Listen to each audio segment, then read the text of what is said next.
Hi, this is not the video I wanted to publish. I thought I had the video done here on Monday evening, and when I uploaded it to YouTube, I deleted all my files that I created the video with, and didn't realize that I deleted them as my video software was still looking for them. So I had to get some data recovery software, found the files. They were all jacked up and screwed up, so then I had to get the files repaired. And then when they repaired the files, the audio was gone, which actually kind of works in my favor because there was a live band there, and I had planned on muting the videos anyway because I didn't want to get a copyright hit. So I guess things happen for a reason. There was also another video where there was a guy that was following me and his language was a little bit off color, so I had muted that video as well. So this is not a train video. This is actually a video of me taking his 2025 Hysteria Purple with the sky gray interior Z51 package Corvette Stingray C8. When I picked it up, it had about 734 miles on it, and when I dropped it off, it had 1,963. Years ago, I used to bring cars up to this car show. 22 years ago, my manager brought an XLR. Him and his wife made a whole weekend of it and stopped at several golf courses, and yes, 2 golf club bags fit in the back of an XLR convertible. 21 years ago, I brought a C6 Corvette because that's the program I was working on. I was responsible for the entire rear hatch system, the struts, the weather strip seals, everything. So I was able to bring one of those up there. Over the years, Dave Leone gave me his CTS-V company car, the Coupe. So I took that to the show. I had a Saturn display there one year that I had set up. Camaro Convertible, when those were first coming back. Chevy HHR.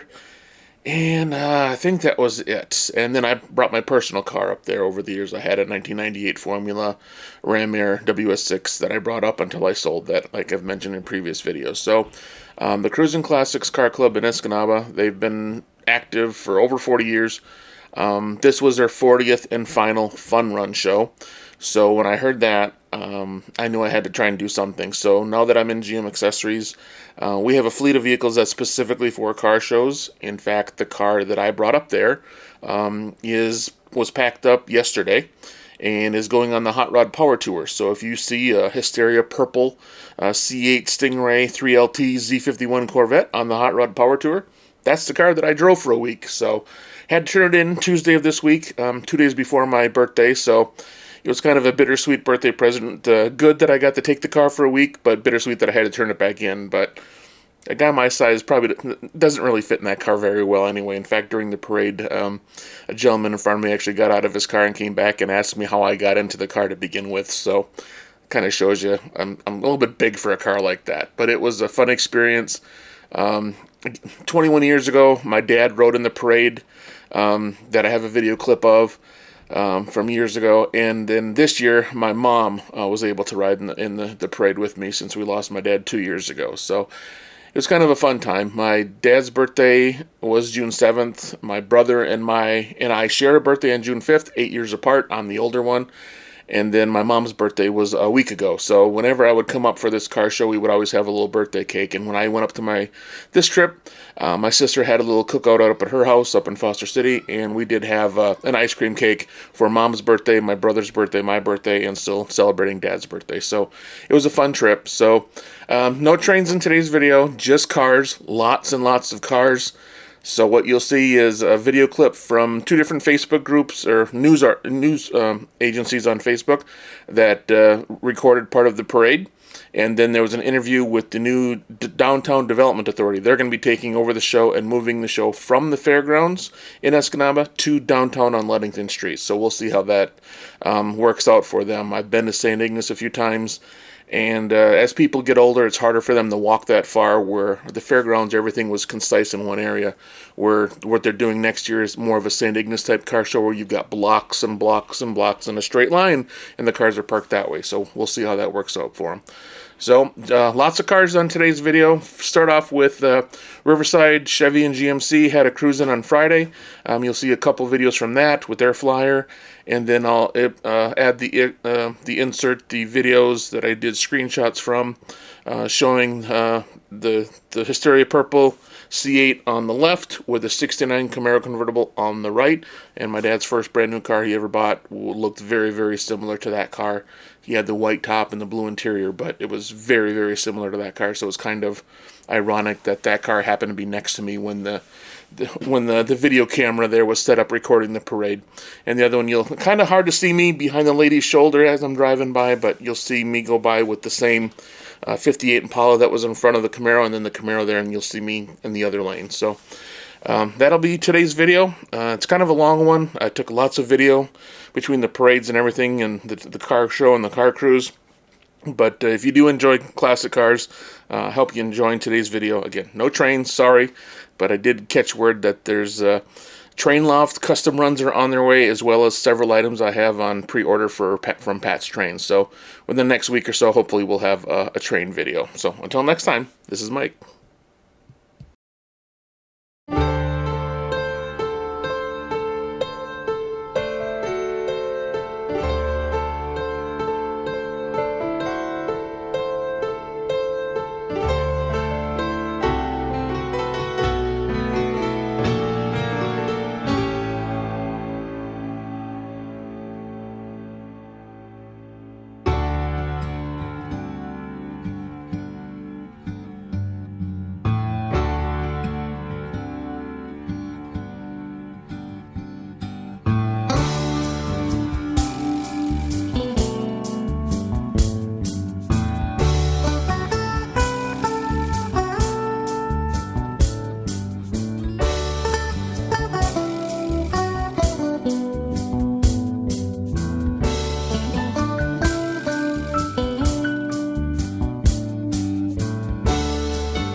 No, it's not, Brady, and thank goodness for that. While the Krusin Classics Car Club won't be taking the reins anymore, the title and registration are being passed on to the Escanaba Downtown Development Authority.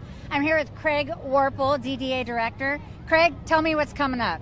Well, they want to continue the program, but they didn't want to do it themselves, so they are last year, and they asked if the DDA could take it over. So we're handing out these brochures here during the parade that basically says same weekend, new name because they're keeping their name, same parade, and a new location for the car show. Imagine lining the Ludington Street with cars for 10 to 22 blocks because Escanaba has the longest small town downtown in Michigan. Yes, it does. And what's the name of the new cruise? The name is Ludington Street Cruise. We actually started it last year. We had the 3-4 bands playing along Ludington Street here to try and give it a party atmosphere, and so that will continue. In fact, we're going to set our big stage up on Ludington Street next year for the show on Saturday. Awesome.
you.